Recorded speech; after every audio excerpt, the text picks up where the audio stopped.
speaking on his record-breaking focus. The only record I have my eyesight on breaking, which it'd be new this year, going 20-0. Okay. You know, that's not really a record to be broken, I guess you'd say, but I think 19-0 is the record right now. So being able to go 20-0, be the first one to do that, that'd be awesome.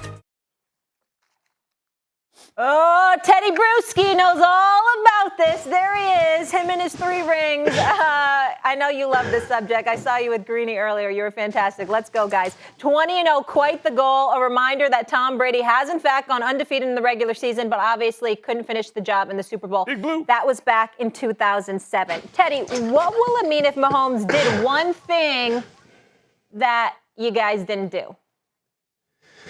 It's you say one thing. It's not just one thing. It's the mark that we all want to attain. Every quarterback, every player, every championship team talks about the 1 or 2 that they lost during the season, how it shouldn't have been, and possibly if something would have happened or fortune would have sort of been on their side, they would have had the undefeated mark. It trumps everything, Molly. Guys, that's all I'm saying. If he's in the room, and Mahomes already has a championship, so it wouldn't be just the one.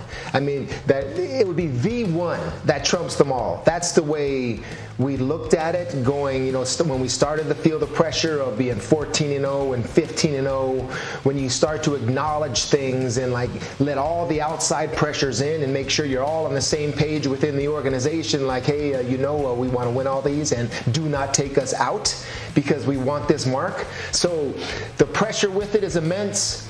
I love Patrick Mahomes. I love how he's talking about it because I believe it can be done. I would like to see if it can be done.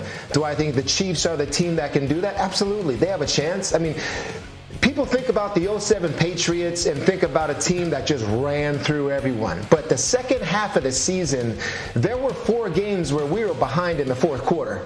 And certain things had to happen. Either Bart Scott had to throw a flag or Rex Ryan had to call a timeout when we didn't get a quarterback sneak. I love you, Rex, but it was a good timeout. It helped us out a lot. But you need those types of breaks also. So it's attainable. It can be done. And I just love how he's talking about it. But if he were to get this, I mean, that puts him up there with a championship that trumps all the others. I completely agree with you because the bottom line is this. He's already recognized as one of the all-time greats talent-wise.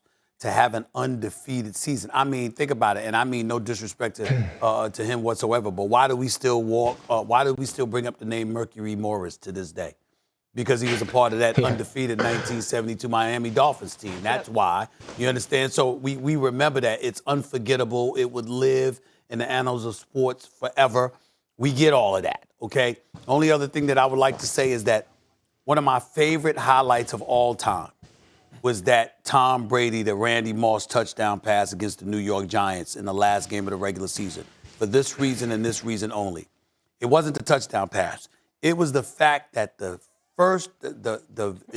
play before that, the exact play before that preceded it was the exact same play. And so they threw it. Yep. It was an incompletion. And then the next thing you know, Tom Brady and Randy Moss went back to the same exact play. And I always remember that. I was like, damn. Obviously they were 15-0. They were going for 16-0 or whatever. The Giants gave y'all a run for y'all money. But to go out there and to call the same exact play for the touchdown, I just thought that was something beautiful. In the Super Bowl, people don't talk about this one as a different.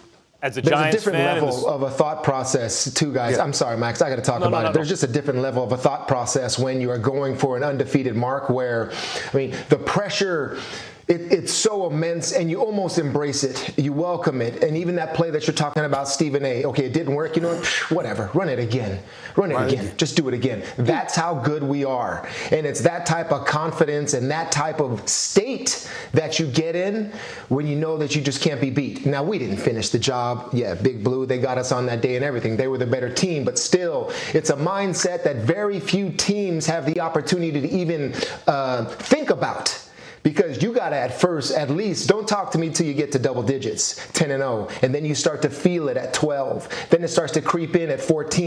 Then at 15, you're just making sure. So it's like Steelers were 11-0. I didn't feel that way about them. Yeah, right. Because you got to believe. They were 11-0. I didn't feel that way about the Steelers last year. Number one, in that 07 Super Bowl, I'll never forget after the Giants scored, Randy Moss was streaking down the sideline and Brady took a shot at him. Like, that I felt like that game wasn't over until thank God that didn't work as a Giants fan, because you might have gone undefeated and won the whole thing. The second thing is they have Cleveland week 1.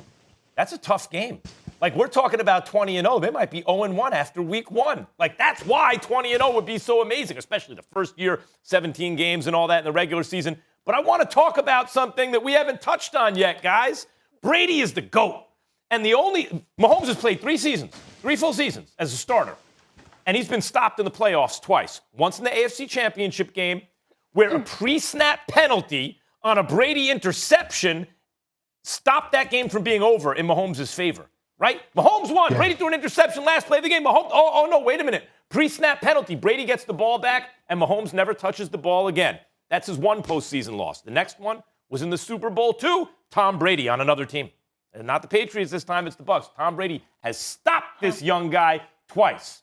And why that's significant is because Brady, as great as he is, when your eyes were on him, he never gave you the feeling, this is the best football player I've ever seen. He did it over time, doing it again and again and again in the clutch. But Mahomes, like Rodgers, gives you that, oh my God, like Dan Marino, I've never seen this is the greatest guy ever. And if he were to go 20-0, guys, and meet the Bucs in the Super Bowl again, and this time avenge the loss to Brady, right? Because there's a good chance that would happen too if he went 20-0. This is all crazy fantasy speculation. But guess what, guys? Mahomes is right back in the GOAT conversation because he will have avenged the postseason loss to Brady in a perfect season. He has the foundation to build upon to one day be considered the GOAT, even though he's lost to Brady twice in the playoffs. Hey, Teddy, we only have like a minute left. Can I just ask you a question here really quick? I want to change the subject because it's been on my mind. I was thinking of it. Remember when Brady came out and said he would trade one of his rings to have that perfect season